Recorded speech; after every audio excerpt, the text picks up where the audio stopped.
The CX Pod is brought to you by Netigate. Netigate helps you put your customers at the center of your business. Check them out at netigate.net.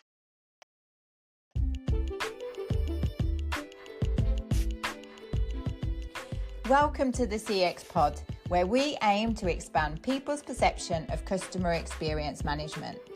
We know that customer experience goes hand in hand with employee experience, and we believe that a broader and more holistic view might even replace terms like CX and EX with people experience or human experience.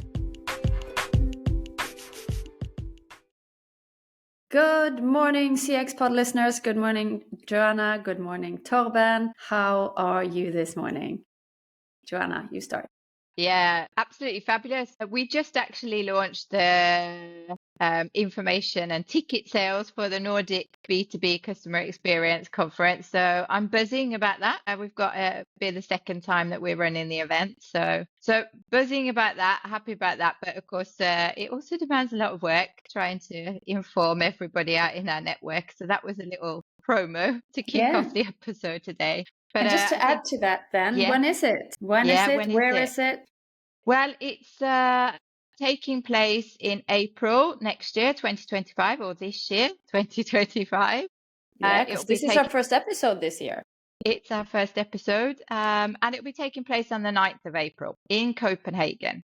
And I'm sure we're going to touch a little bit more on this today because, as you mentioned, our guest name is Torben Degn, and Torben is also the co-arranger together with myself and Anna-Maja from Finland in arranging what will be the second Nordic B2B conference. So yeah, a huge welcome to you, Torben. Thank you very much. Yeah, Thank welcome. you for inviting How are you? me. I'm good, and as Joanna said, quite excited about the conference in a few months' time. I think we have a fantastic lineup. Joanna also said you got a haircut. Is it true or is it just Joanna? It is true. Sometimes you do get haircuts. Yeah. Yeah. So I'm observant. That's one thing. Yeah, that's good. Yeah. But no, we're absolutely thrilled to have you as our guest today, Torben. And I think Merete was just about to say that this is a new season. We've got a new set of questions. So we've prepared a new set of questions for you. So I'm just wondering. And Torben is going to be our test bunny. Is that what you call it? Which is, guinea pig. I think, is a guinea pig. Yeah. But I like test bunny because we keep diving into rabbit holes, right? So then we sort of continuing in the same line of animals. Okay. No, but it's such a pleasure, Torben, and obviously we've met before at last year's conference, Nordic B2B Customer Experience Conference. So we know each other a little bit, but we haven't met in this setting. And I'm actually quite excited because, we've talked about a lot of things preparing for the conference. But I'm really excited to hear sort of your take on the world of customer experience. And like Joanna said, this is a whole new season with a whole new set of questions. And we are really excited to have you as our first guest and to kick the new season off. So thank you so much for being here. There's one question we haven't changed, and that is the obvious first one. And it goes like this: how or who is Torben Degn? And sort of what's your field of expertise that brings you to the CX Pod today? Yeah, first of all, thank you again for inviting me. Well, who am I? Well, I'm the CEO of Customer Agency, and I think that's probably the most important thing to spend a bit of time on Customer Agency because we started up this company 9 years ago. I did it together with Jens and Peter, and we've been working together in different consultancy companies before that. And we really had, this feeling that we wanted to create something that was entirely focusing on consultancies around CX, but also around B2B. Because we could see that what we've done with other companies when we were at the other consultancy businesses was that we could really make a difference. So you approach B2B only. Okay. So that's actually the aim we had when we started the company. We wanted to see if we could create a company that had that as a focus. Mm-hmm. We knew we were good at it as consultants, but could we also actually create a business? And I think we can say yes. We could, and it's working well. We're 8 consultants now, purely focusing on advising B2B companies within this, what we call like customer excellence and commercial excellence. That's like the bits we add into this customer centricity. Yeah. So first rabbit hole then. Sorry, Joanna. How has the development been, do you feel? Because I mean, from my perspective, B2B and B2C it's all about people, right? It's not really that big of a difference, but still the approach is quite different still. So I'm just wondering, what have you seen, during the years that you've been doing this? What are the big differences from when you got started until now in the B2B sphere of customer experience? I think what we could see back in time was that it was like a necessity in B2C. I mean, they had to have this customer experience on the agenda.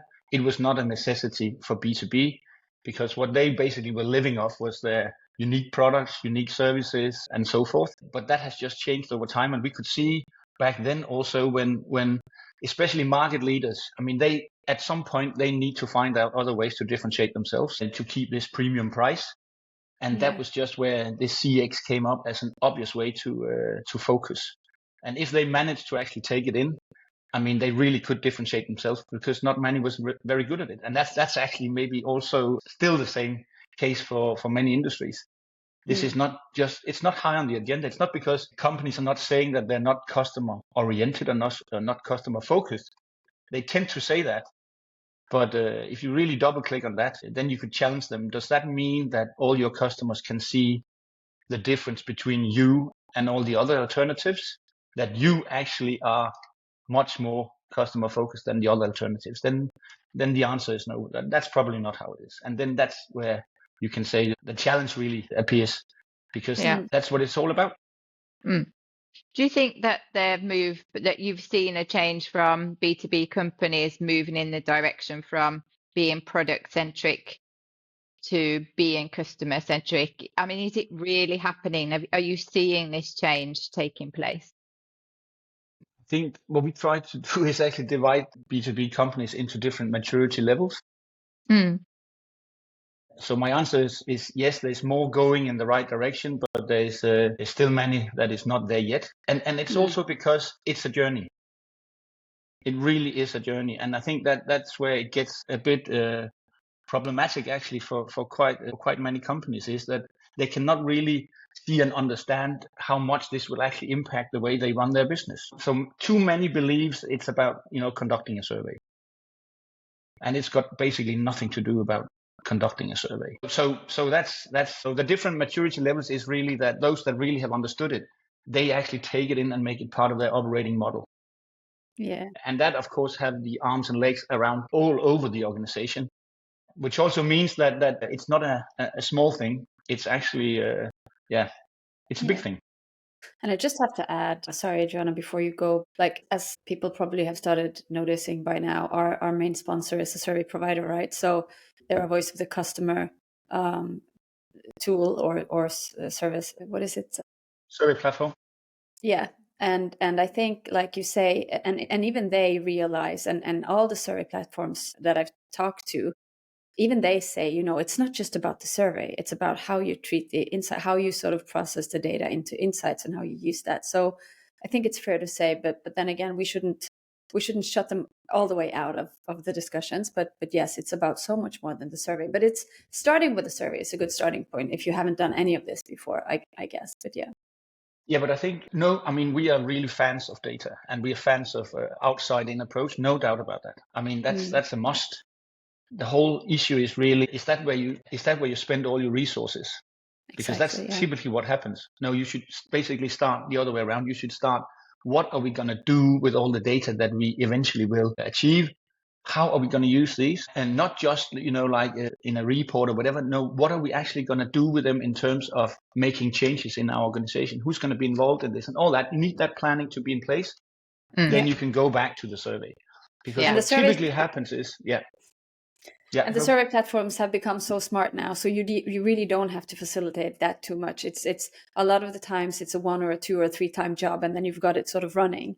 So you can spend the energy on actually creating value out of the insight that you fetch instead of just working on the questions. And I think what we of course spend quite a lot of time is also to ask the right questions, and maybe also challenge a bit on it could be the NPS, or is that the right metric? I think there's basically too much discussions and fuss about metrics, customer insights, platforms, and all that. I think there's too much talk, and that's the issue with customer centricity. It's so easy to talk about, but it's so difficult to get your hands around. Yeah, and the metric isn't really telling you anything, but is it going up or down? It's the insight that really creates the value. Yeah, for sure. But I mean, this about it's so easy to talk about and so difficult to get your hands around means also that you spend a lot of time talking and too little on execution. Yeah. In my world anyway. Yeah. I think we've probably all been witness to sitting in a meeting room and presenting findings from a survey, and then as soon as the PowerPoint is shut down, everybody walks out, and then we're done with that until the next time. Yeah. And ends up in a drawer. Yeah, and that's, I don't know, maybe that's linked to some of the questions you touch upon, but I think this about what does it actually mean to be a customer-centric company? Is that done with a 1-year survey? No, it's not really. I mean, if you do, and that's why what we try to convince companies about is that you can go away from calling it a project, but call it a program. Yeah. Because a project has an end date. A program doesn't have an end date. And this is something that needs to be running in the organization. It needs to be on the agenda like every other hot topic needs to be on the agenda, like finance, numbers, and so forth. So you need to talk about it. It needs to be in town hall meetings. You need to have something going on every quarter that links into this, so it becomes a natural for the organization. That's when you start the journey.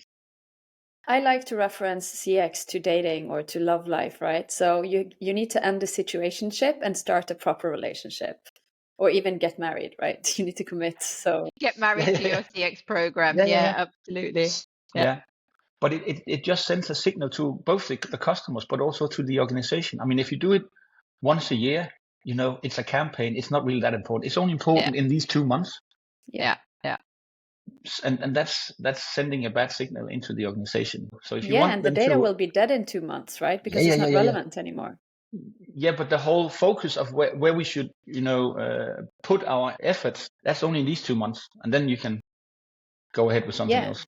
And I'm thinking, we keep saying, and I'm going to let you speak soon, Joanna, but just as a wrap up of this topic, right? We keep saying that you need to use the insight from your Voice of the Customer program to sort of initiate improvements.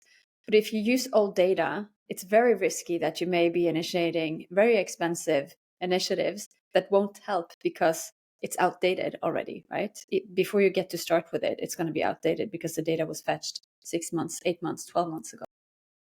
So absolutely. Okay, I'm going to bring us towards our next question, because Torben is now no doubt that you and the customer agency are doing something right. 9 years, 8 consultants working solely with business to business. I mean, I think that this is just a huge inspiration, and a round of applause, definitely. But that also means that you've got quite a good foothold into what is taking place within the market. So our next question to you is, what is capturing your attention these days in the universe of customer experience, especially, of course, related to business to business? Well, now we've touched upon some of the stuff already, but I think a huge thing is actually the acknowledgement that the link to the commercial elements here. That's really what we can see makes a huge difference, and it's actually also a thing that's I think it's putting CX more on the agenda up at management when they can see this business case, and you can actually make business cases on this, and I think that's what more needs to do to get the attention where you need to get the attention. And I think it's also about bringing it, basically making sure that CX is not just for the front personnel of the company. This is for all functions in the company. So, and that's we can actually see that starts becoming a bit of a trend, that it's not just something that is happening in sales or marketing. Now we can actually see that supply chain wants input as well. Yeah. And then you start something really nice and neat here, because then they are basically, the organization is requesting insights, because they can see the benefit you gain from lifting that CX bar all around the organization. Yeah. So what you're seeing is that all the silos are starting to take what should I say, understand their role and be involved in customer experience. I think, yeah, I mean, again, you can say, why is it that some starts, why is it supply chain suddenly starts asking about this? I mean, of course, we also believe that it's because we're pushing in that direction. But again, you need to demonstrate for supply chain what is in it for them to get them on board, because yes, top management can say it, but if you need all the functions to add to this, they need to see, this big picture. How do you do that? How do you make them see it? That was what I was wondering as well. Sorry. How do you do that? How do you ensure that they understand what's in it for them? Maybe this is a business secret, but no. I think maybe I could just give you an example, and maybe that's I'm answering some of your questions that's coming late. I don't know, but nevertheless, we love that. Yeah, I think that the big issue is really that many companies, from the strategy, has these buzzwords, saying from good to great. That could be the strategy for the next 4 years, or delivering superior customer experience, for example, just to give you a few examples from the real world. And when you ask management, okay, from good to great, could you explain to me what this great is? Silence. Fair enough. Could you then explain to me what good is? Where you came from? Silence. And then we're just back to, the big issue here is, so even management cannot explain what this is in a CX context. And even when it gets to the superior customer experience, then this superior, if you ask management and then say, please write down, each of you, what this is, I promise you, there will not be a lot of overlaps here. So the point from our side is that we need to have this star. We need to know exactly what we are running after here. What is it that will generate this superior value for our customers out there, which really would put us as this differentiating company in our industry? That is what we need to have outlined, so it's clear for everyone. Then you can bring it back to the functions like supply chain and say to them, okay, if this is the aim for all of us, how can you from supply chain contribute to this? Yeah, it does remind me a little bit of the OKR sort of system, the way you set KPIs, and then especially maybe in the organizations that call themselves agile. Now, we're not going to dive into that, but it's about defining what success looks like. And I think this is one of the most crucial sort of things that I learned in telecom, because we did so many improvement initiatives, right? But we didn't exactly know what we were trying to achieve. We wanted to improve something and we wanted to improve the overall experience with us, but we didn't know what does the success look like? Yeah, so it's about defining the KPIs that you have today that you can measure, and then defining what will that look like if we measure it when we have succeeded.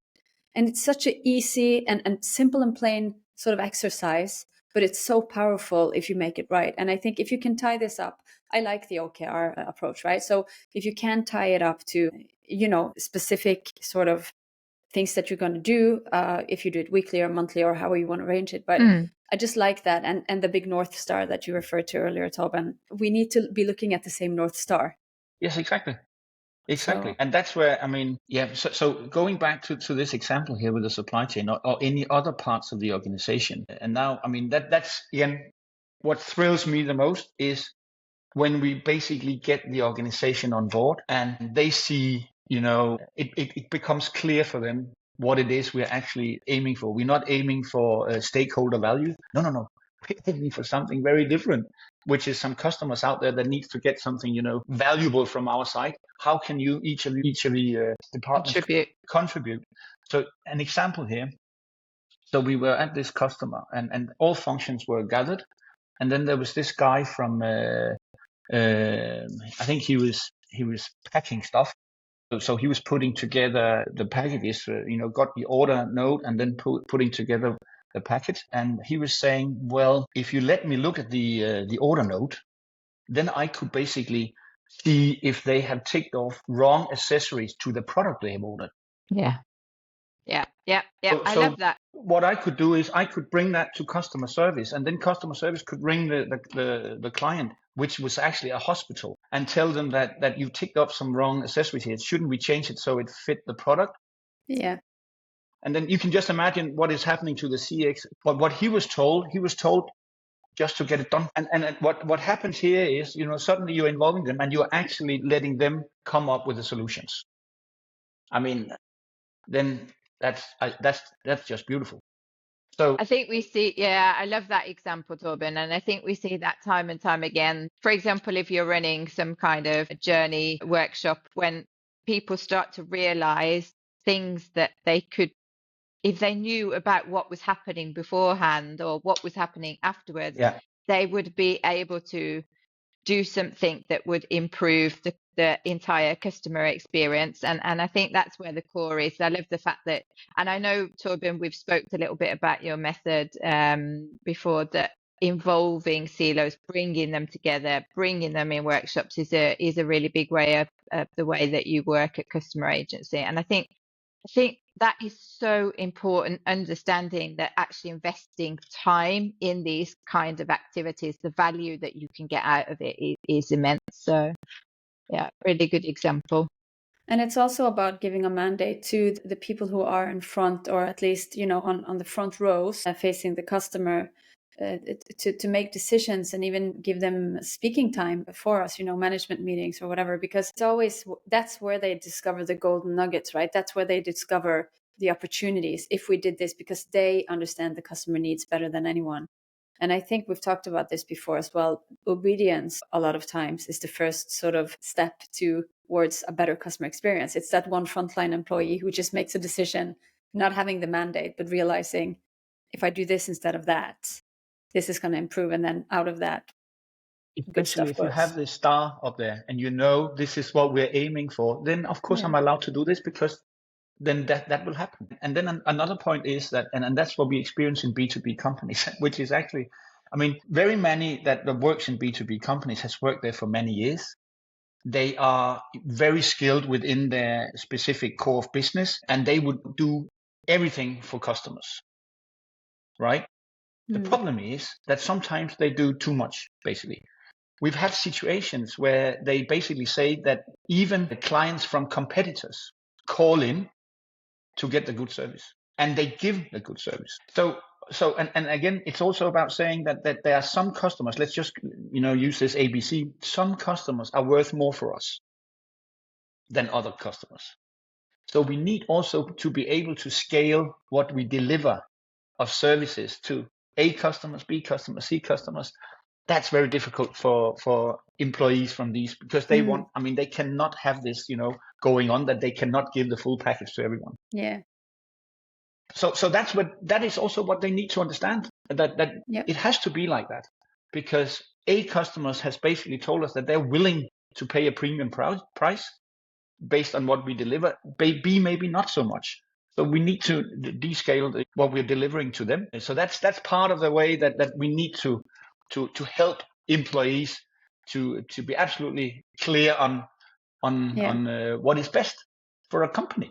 Exactly. So talking about that, and I'm going to move us into the next question as well. And I think we've touched upon, like you said, Torben, a few of them already, but that's okay, because here at the CX Pod, we do what we want. So we can take the questions in whichever order we want. Yeah.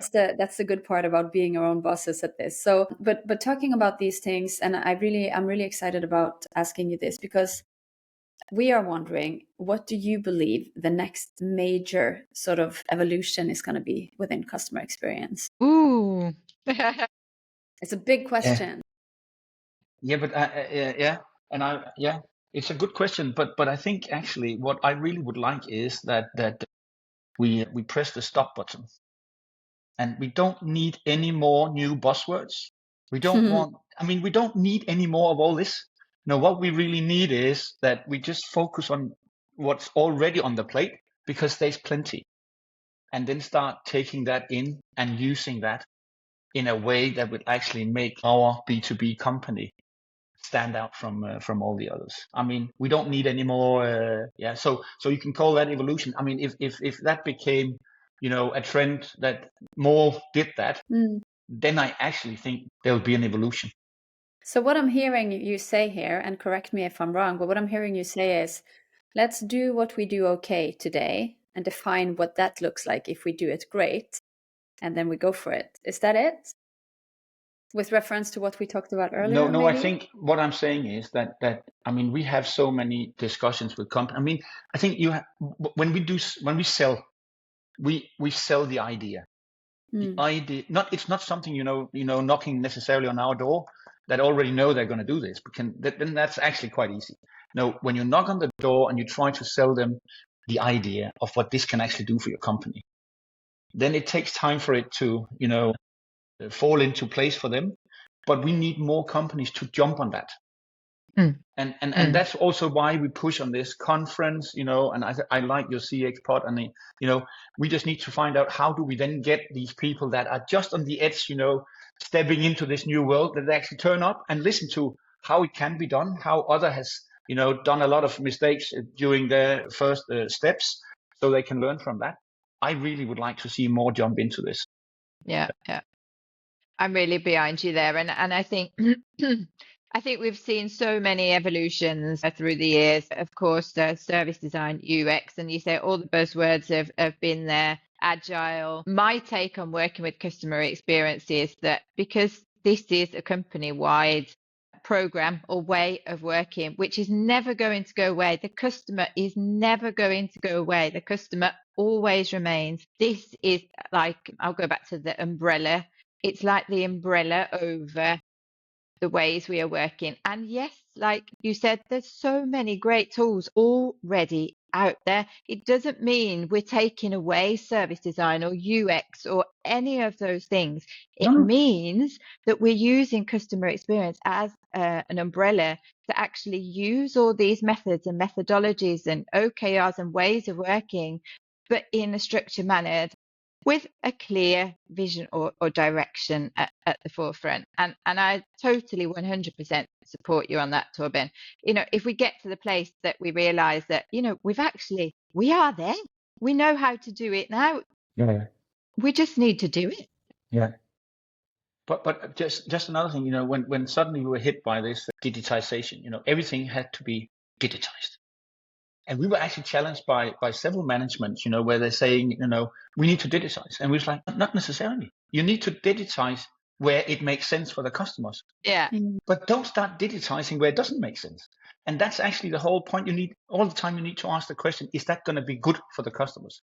Like, when we had Stark on the stage for the first conference, I mean, I like, when they always ask, the organization, before you do that, is that going to make some good things for the customers? If not, then it's out, and that's how it should be. Simple and question. I love just remembering reference to an episode we did with Michael Brandt as well. I think it was him who told us that 80% of all AI projects fail, right? So but we're still doing it just to do it because we want to check that box, and and there's still stuff that could be digitalized that shouldn't be, just because it wouldn't create value. But we get too hung up on the buzzwords, like you say. So I like that you bring that to the table. And we haven't asked this question before because this is a brand new season with brand new questions. But I think I can say already now that your reply to this is going to be one of the more untraditional ones that we're going to get. We'll see. I don't have a crystal, like a ball to look into at the moment, but a crystal ball, but we'll see. But I think your reply to this is going to be more, maybe even controversial than. Yeah, but I think, again, when you look at the maturity level of B2B companies, I mean, there is so many that hasn't even started the journey yet. Yeah. I mean, we don't need to feed any more, stuff on that long list, because there's plenty for them to look at and get started. And they get more confused of all these new buzzwords or whatever that turns up on the plate. So, yeah. And you're leading me straight to the next question now, there, Torben, because it's maybe some B2Bs out there are listening, hopefully, having sort of piqued their interest about this customer experience thing, and they want to learn more. And what do you mean is the main reason for them to enable customer experience as a driver? For competitive advantages. What would you say? Probably have touched upon it already, but for me, there's no doubt that this is a fantastic way to differentiate yourself.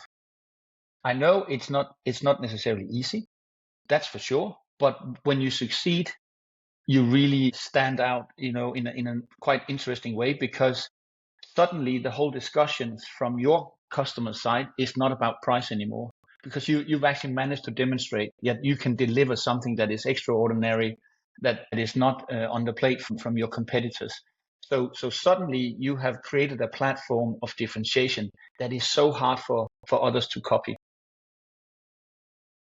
So I think that's really quite key here. Mm. And that's also why, I think when we go back to the survey element, I think one of the issues I think we have when we look at very many surveys is that they survey how a customer perceive dealing with you as a company. What we is actually quite focused on is understanding the relative strength on dealing with a company versus what they believe is the best alternative. So what we try to do when we do surveys is to make respondents pick what they believe is the best alternative to our client, and then make them actually evaluate our client versus this best alternative on 12 key dimensions that we know is key for choosing a supplier. Then suddenly you have this picture of where are our strengths and weaknesses one-to-one on each key competitor. Yeah. That's a totally different output you get from that. And that's just, feeds into this winning the relative game, which is basically the tagline that we work quite a bit with. That's what it's all about. We need to find out how to stand out from all the other alternatives out there. Absolutely. And what you say now also reminds me when I was at the International Customer Experience Awards that we had Peter Aiken, who is UK head of insights and research at Kantar. And he also presented a presentation which also showed that companies who invest in customer experience as a brand differentiator are 2.5 times greater achieving market growth or market differentiation. So I mean it's and that I think this is one of the things as well. The results are out there.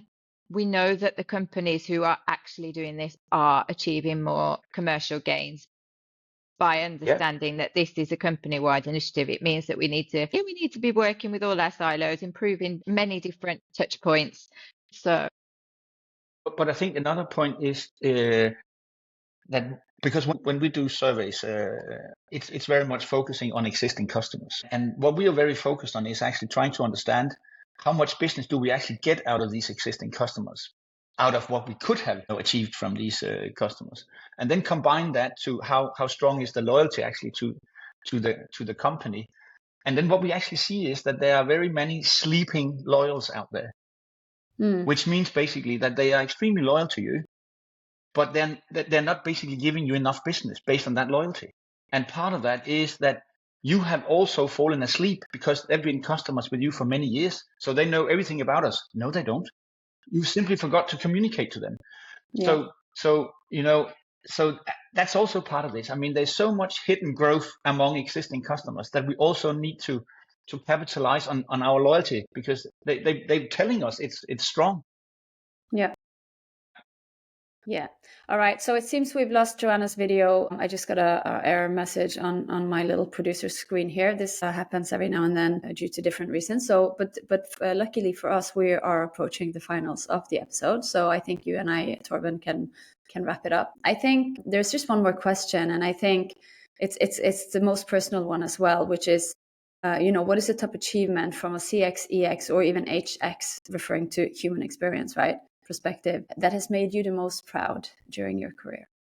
I think I've touched upon it already with, bringing all, functions into the table. But I think whenever we manage to kill the lean monster, then that makes me so proud. I think so many companies has been, lean is just all over processes, and actually back in time, a crucial part of lean was customers, but that was just forgotten. Now it became basically about costs.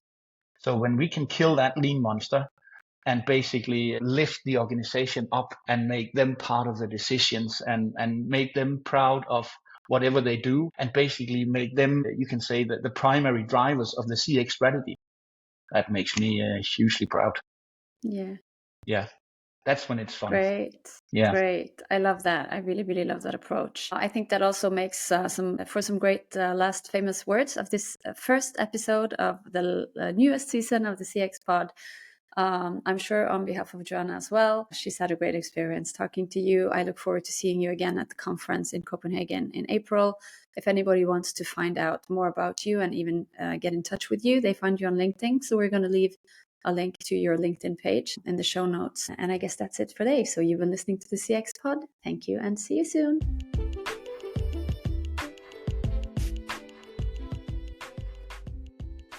Thank you for listening to the CX Pod.